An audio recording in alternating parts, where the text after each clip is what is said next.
Yan guys, kung nakikita nyo yan yung GPS module ng DJI Mini 3 dumating na guys.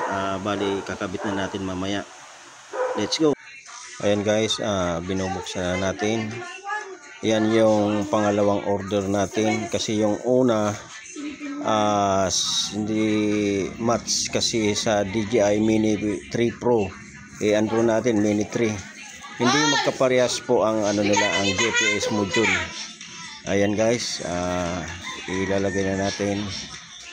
Yan kung paano ilagay guys, makikita naman niyo, madali lang naman ayusin pag mayroon kang ipapalit.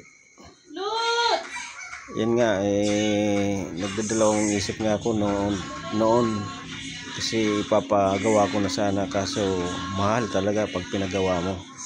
Kaya talagang naghanap ng paraan. Kaya sabi ko palitan ko ulit. Kaya bumili ulit ako. Nasa 2,140k.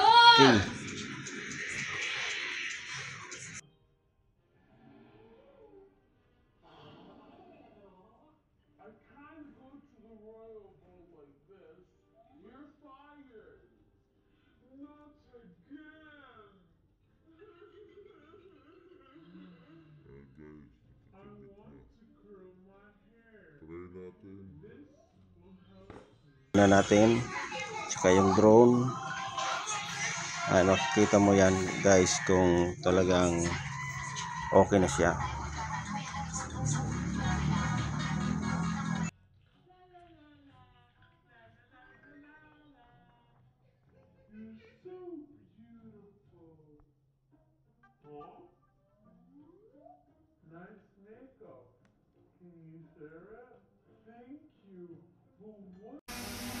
Ayan guys, tuwang-tuwa na siya kasi nakuha niya na yung sira ng kanyang drone. Ayan, pinaghirapan niya. Hindi ko sinukaan. Yung na yan, hindi siya natutulog, hindi siya kampante sa buhay niya na hindi niya hanap kung ano yung sira ng drone niya. Ayan yung yan yung mahal na mahal niyang drone. Aba, ayan. Ito guys, yung ayan, okay na guys. Ayos na yan. Connect na, okay na, approve. Tingnan niyo guys, iba yung niya. Ayan yung urig niya. Yung nauna sa DJI Mini 3 Pro. Yan guys, hindi sila magkatulad, iba rin yung niya, kaya hindi ko talaga pwedeng isalpak sa kanya kasi may mga siya na hindi magkakaparehas talaga. Tingnan mo yung housing. Ayan, makikita mo yung sa kaliwa ko hawak, ganyan ang niya, ang iba siya sa Mini 3. Ayan na yung bago, connected na. Nagbe-blink na siya.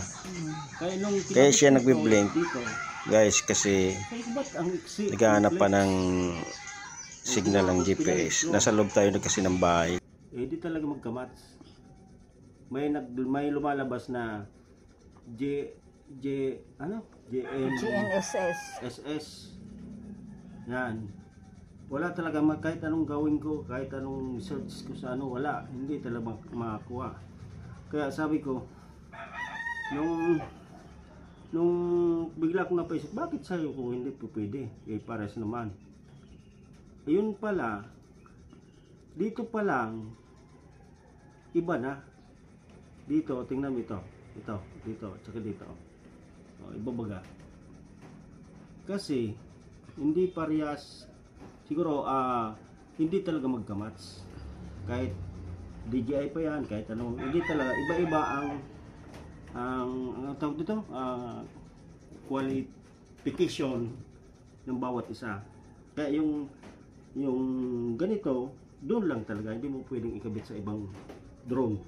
Yun lang guys, maraming salamat. Pag-follow ng aking page sa Facebook page. Thank you. Ngayon makakakuha na tayo ng aerial shoot kahit saan na lugar. Ang tagal niyang hindi nakalipad guys. Pinagtsagaan ko lang yan. Halos di ko na alam kung anong gagawin ko kasi may gumagawa sa parting Naga, Laguna.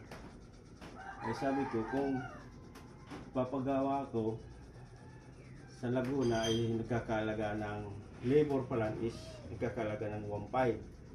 Tapos yung aayusin niya.